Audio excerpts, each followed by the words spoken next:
He thought that the man was prophesying even against him. But he was talking to a point in time that he didn't know during the reign of the United States of America, when America would go in and democratize this system. This is the curse of God. And he said, Hear thee, 19. He's speaking again. And he said, Hear thou, therefore, the word of the Lord. I saw the Lord sitting on his throne, and all the host of heaven standing by him on his right hand and on his left.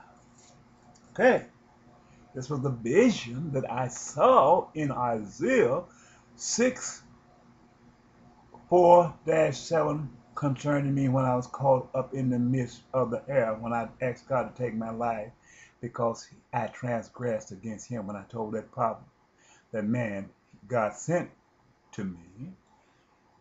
When I get ready for God, he'll be the first to know. I saw God sitting in the midst of the sun. This is connecting me to this part of the pot. And I seen pyramids all around him. These must have been the people that looked like sea of glass. I saw God sitting on his throne, staring at the earth, non-stop. When he called me up between the earth and the sun and told me to go and write his gospel. And the Lord said, now, and here's another part. And the Lord said, Who shall persuade Ahab, and that he may go up and fall at Ramegill? And one said on this manner, listen to this, these are three witnesses, two witnesses. One said on this manner, that's one. And another said on that manner, that's two. And there came forth a spirit and stood before the Lord and said, I will pursue after him. Other words, you go back until Exodus chapter 25, you see where God made the mercy seat, and you will see where God placed the cherubims on one side of the mercy seat and the other on the other side of the mercy seat. They became the two witnesses of God. These two people that you saw right here, one on the one side and the other on the other side, they are the two people which was the cherubim attached onto the mercy, which was attached onto the spirit which came from God, who was the Word of God, which became Jesus Christ in flesh, with his two witnesses, one bearing the spirit of Elijah, and one the other living by the spirit of Moses, symbolized by the two cherubim, symbolized by the ram, and the two rams and the bullock, which extended from Genesis 59, which begins as a solid ram and a she-goat and a heifer of 3 years old. Now,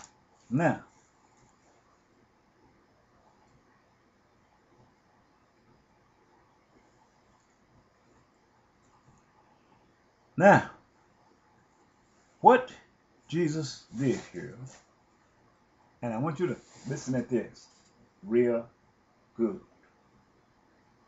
I have been wondering where the prophecy of the Quran comes from. Who gave the Prophet Muhammad his authority to preach the gospel? But when I look at this here, and the Lord said unto him, wherewith? And he said, speaking to God and Jesus, confining it in one other. And he said, I will go forth, and I will be a lying spirit in the mouth of all the prophets. And he said, thou shalt pursue him, and Bethel also go forth and do so. Other words, this is the same replica of Isaiah chapter 6, in chapter 6, 6, where he said he gonna make their eyes where they see and don't understand, they can't see, and hearing where they hear and not perceive what they're hearing. And this is the same thing. He said he will be a lying tongue. He was going to do away with all the prophets that he had because the prophets was prophesied in favor of the leaders. Prophesied lies, and when they prophesy lies, they become none of fact. This is what they was done. So by God making a lying tongue put in front of him, you see Muhammad come here, he speak the things, but he don't tell the whole truth. This is what these people want to hear over in the Middle East. Excuse me.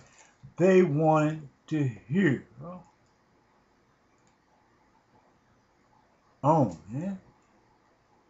that things what pleases the mind and the flesh, not that which is true. This is the reason the peoples have forsaken God and taken on a law called democracy, because they have, for the lack of truth, they don't have judgment. They don't understand the truth. They take on the law of democracy and abandon the law of Moses because of the lack of truth, because they have had lying prophets before them. So God taken me and made me a product of America, that I might speak to Israel concerning what's going on today and speak to the entire world. I become the primary witness before God, preparing the way for the return of Jesus Christ. I am the wings which was covering the feet, spoken of in Isaiah 6:1-13.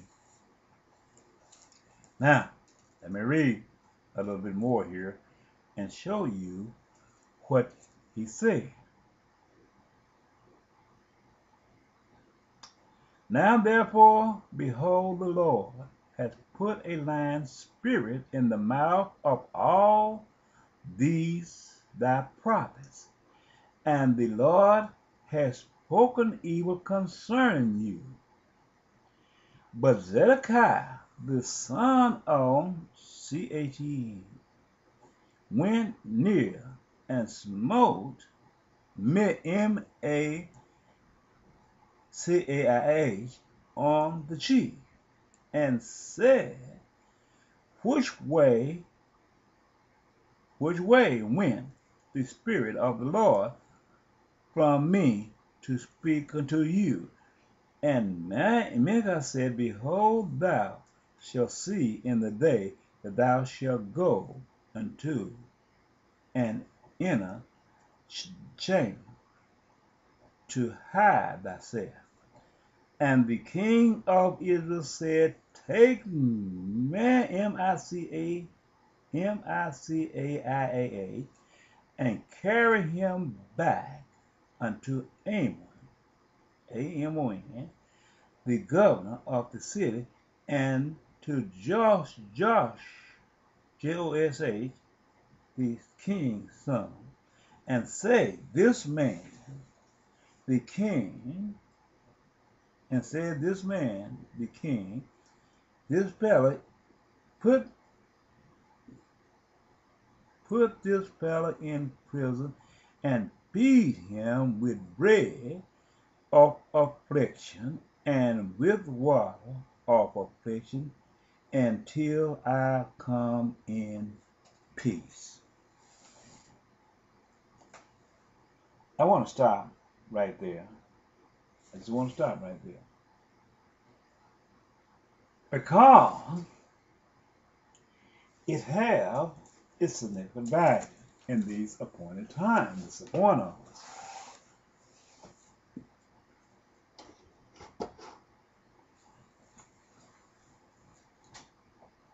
We look at the waters in the Gulf of Mexico. God is moving upon this land. I spoke so many times and told them that God is going to kill America. Blank like that.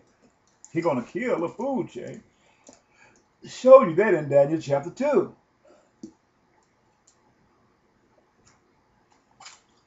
What image?